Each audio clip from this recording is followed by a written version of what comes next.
Alex Golesh sent the message loud and clear. He wants you to be at Auburn if you want to be at Auburn.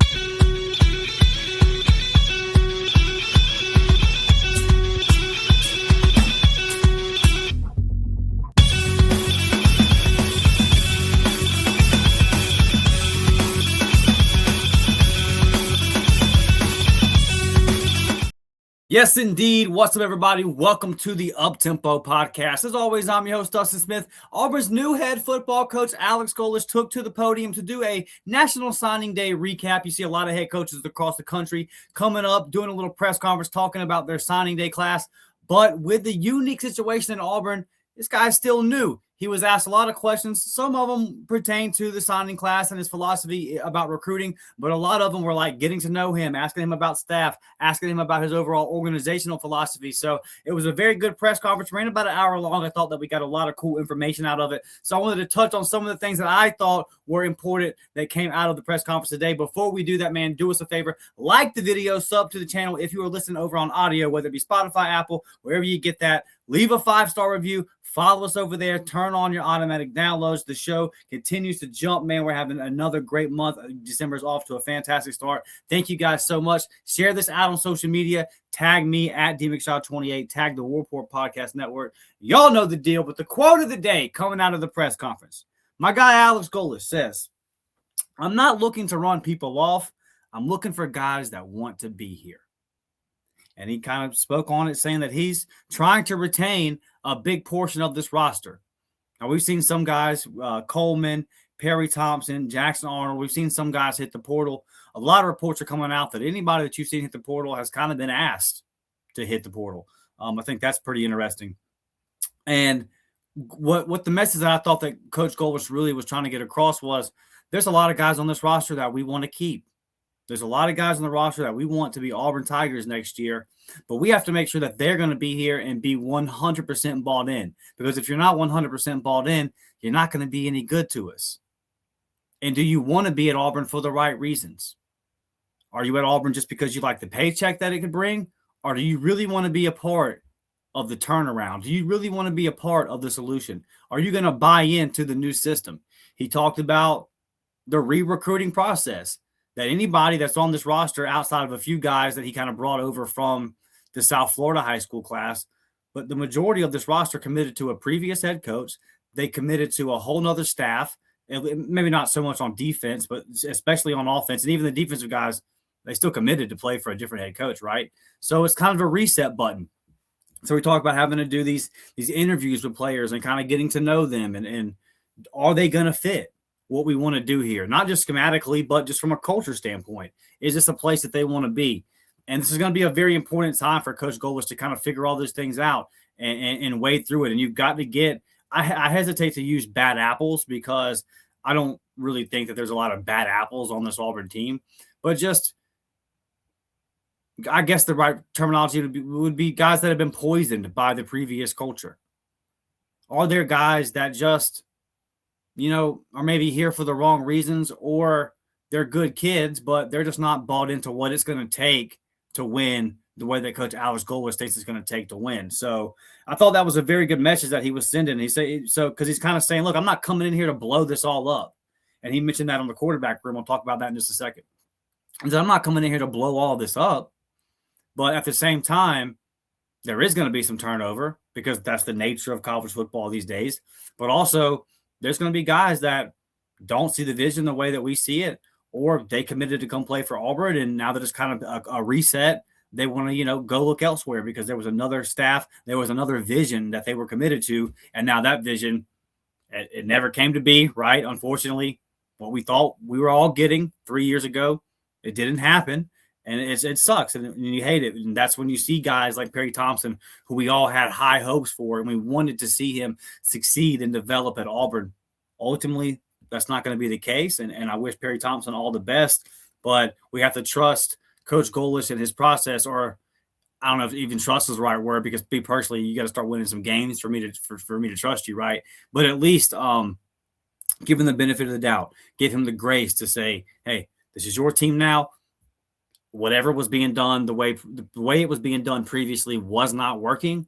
So you have to kind of let Coach Golesh come in here and do things the way that he wants to do them. When he talked about the quarterback room, he had an interesting comment because he said, and he said this talking about the roster as a whole, but also in a question where he was asked specifically about quarterback, he said, I'm not looking to blow that room up.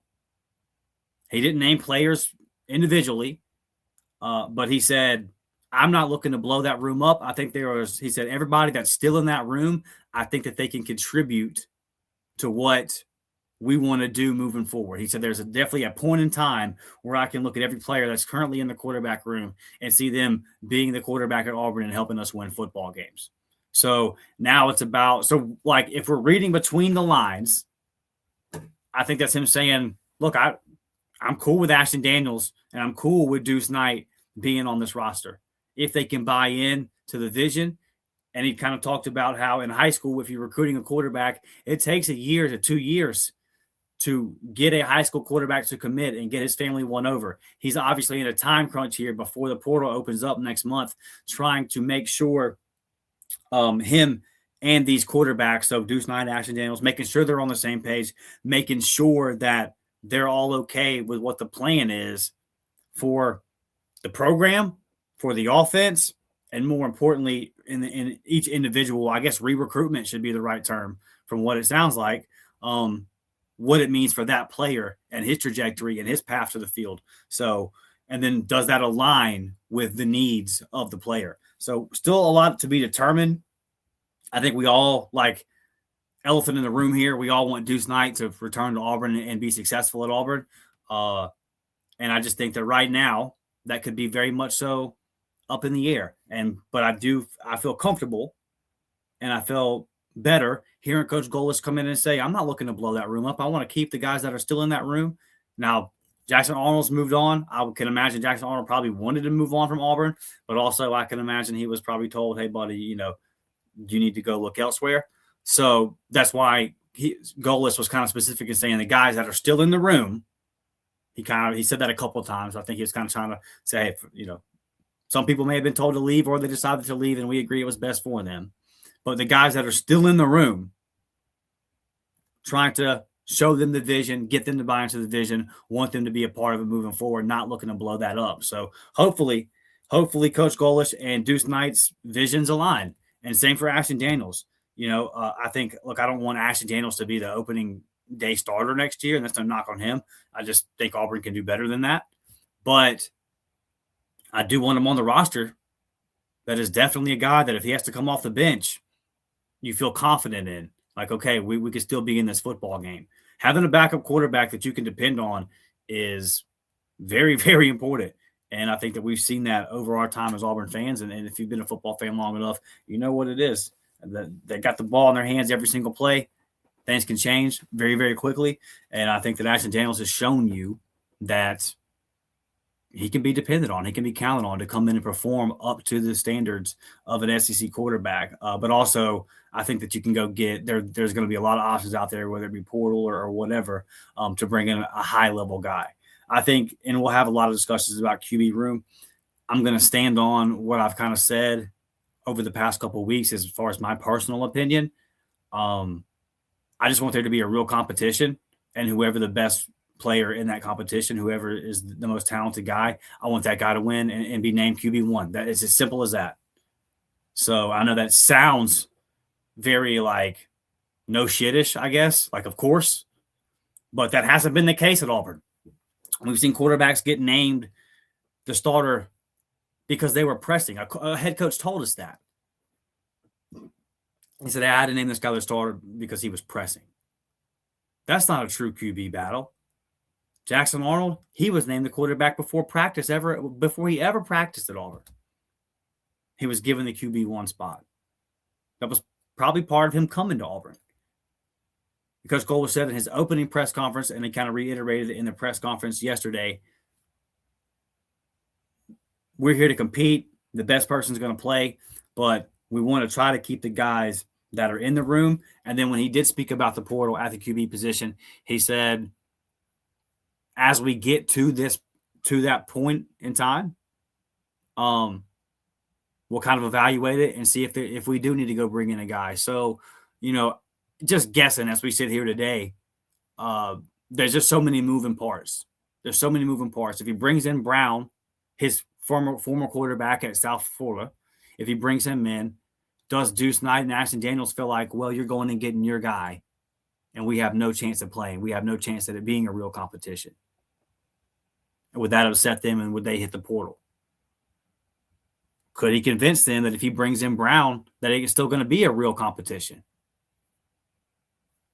And that if Deuce Knight performs better than Brown in spring and fall camp, would he get the job? Can he convince Deuce of that?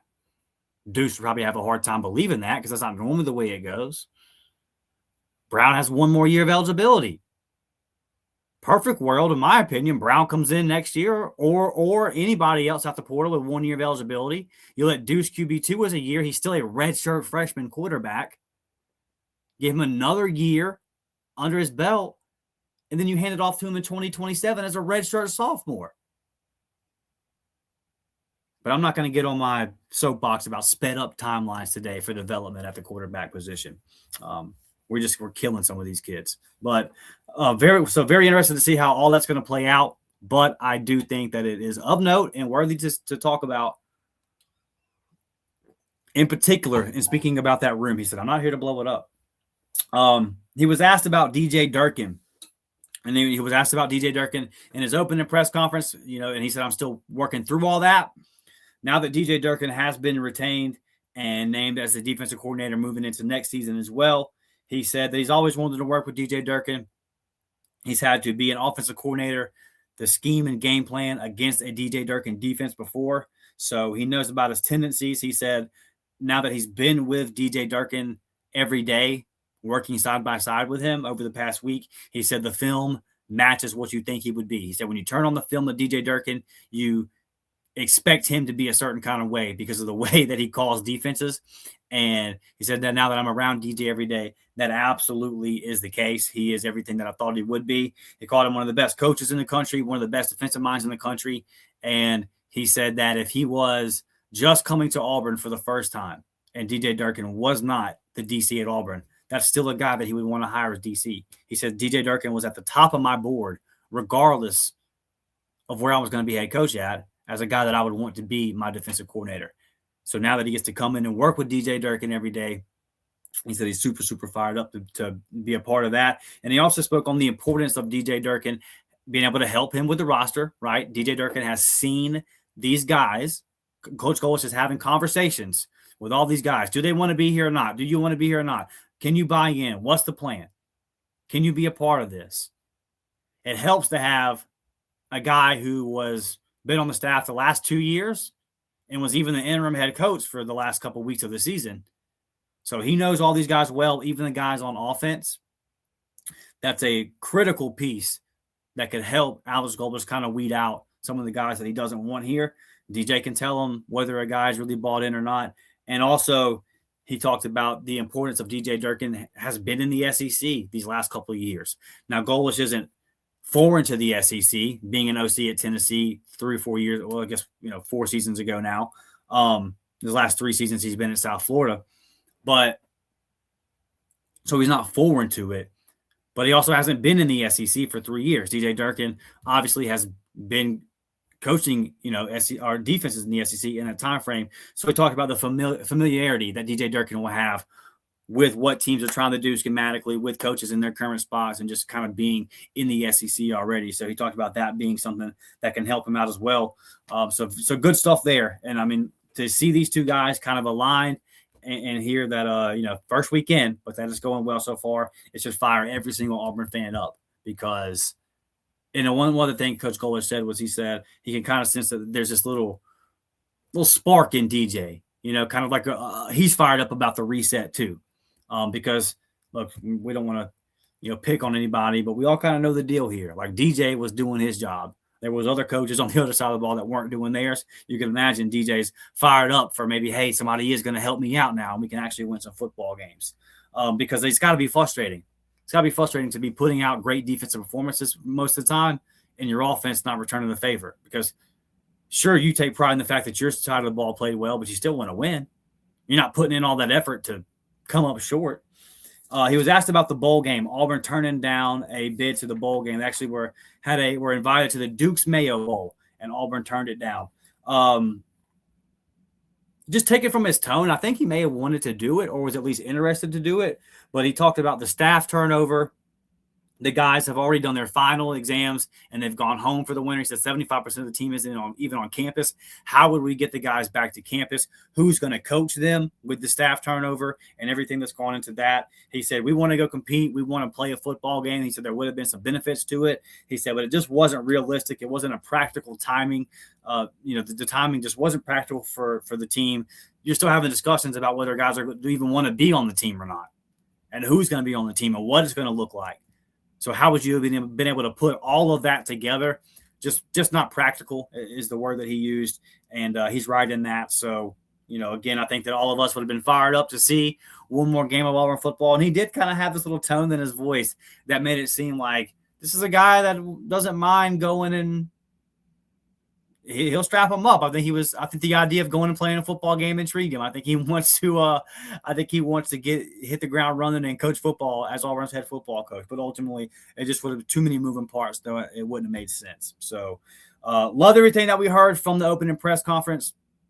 Not the opening press conference, but the first press conference we've seen of Coach Golesh since that introduction type setting that we had a week ago. So good stuff, man. Thank you guys for watching. Y'all know the deal. Like the video, subscribe to the Uptempo podcast today. Follow me over on X at DMcShaw28. And for our members, stay on the lookout because these film breakdowns continue to drop. I got another one that you guys are going to love dropping for y'all very, very soon. So stay on the lookout there. Thank you all for tuning in. I love you. I appreciate you. It's War Damn Eagle forever. I'll catch you on the next one. I'm out.